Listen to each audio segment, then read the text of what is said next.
I believe the worst stage for a real estate agent is not when they are bad at what they do, but when they are naturally good. Because when you're naturally good at something, that allows you to get away with chaos for a longer period of time.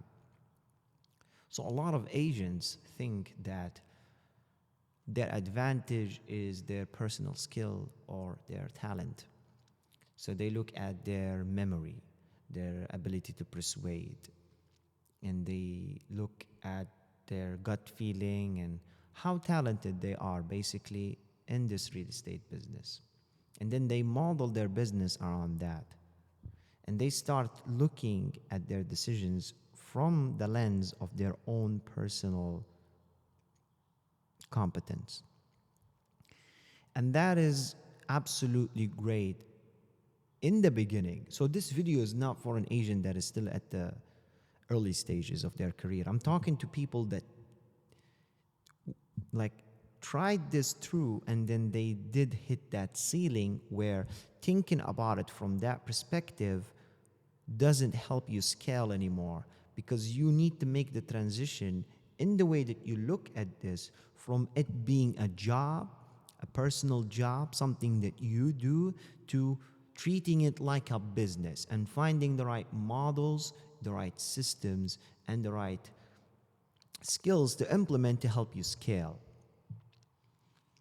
So I want you to think about this with me for a second. If you do have a business that relies on your persuasion skills, relies on your ability to follow up at the right time, relies on your mood and how do you feel at a certain day, and relies completely on your memory to follow up with people, you don't really have a business model. You basically have a business that depends on your nervous system. And that is not scalable, and that is frustrating, especially if you hit that ceiling and you want to get to the next level.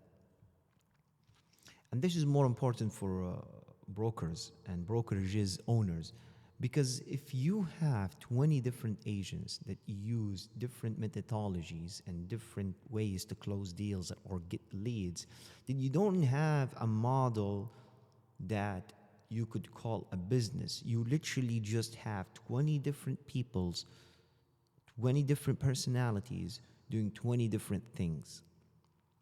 And that just creates chaos. And results become unpredictable. So what happens is you have a very good month followed up by a month that is an absolute disaster. And it's just, you don't have a clear vision of what to do next.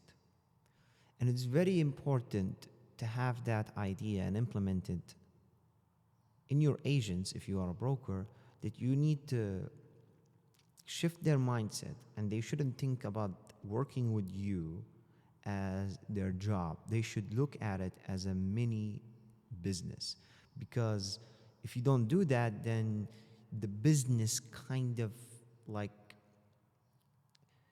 force itself to be inside of the agent. So the follow-ups is in their head.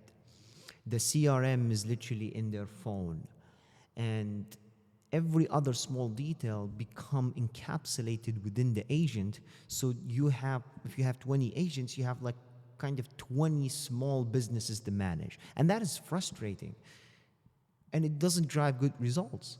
So what you need is you need to start looking for good systems, good models, and you need to stop asking the question of how can I become more talented? How can I become better on a personal level? And you should start asking the question, how can I find a proven, battle-tested system that, if implemented, guarantees success, but not just that, success becomes predictable and easy to measure and easy to manage, because it's one process that is used for a specific scenario again and again. Therefore, when you look at that scenario, you know the process that you're going to use, therefore you can predict the outcome.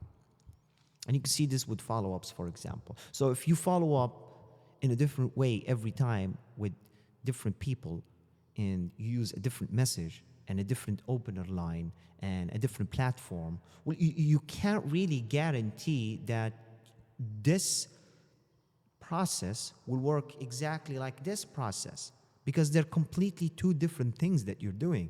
What you need to do is to figure out which process works the best and then implement that across board. You implement that with every agent and every scenario where that process applies. And then you have multiple of these processes in multiple different areas, in client acquisition, in lead generation, in follow-ups, in whatever it is, the sector of your business that you're talking about, and you have a standard operating procedure for each individual scenario that you know works best, and that's how you create predictability in real estate. It's not by how good you are. It's by how good your systems are and how well you know them and how good you are at implementing them in different scenarios. So that's what I want to touch on today. I want really more Asians that are at a more advanced stage to start thinking about their real estate business as a business, and that's what is going to allow them to get that breakthrough and like break from that ceiling that they've put themselves in, especially if they're good at what they do and they're naturally talented.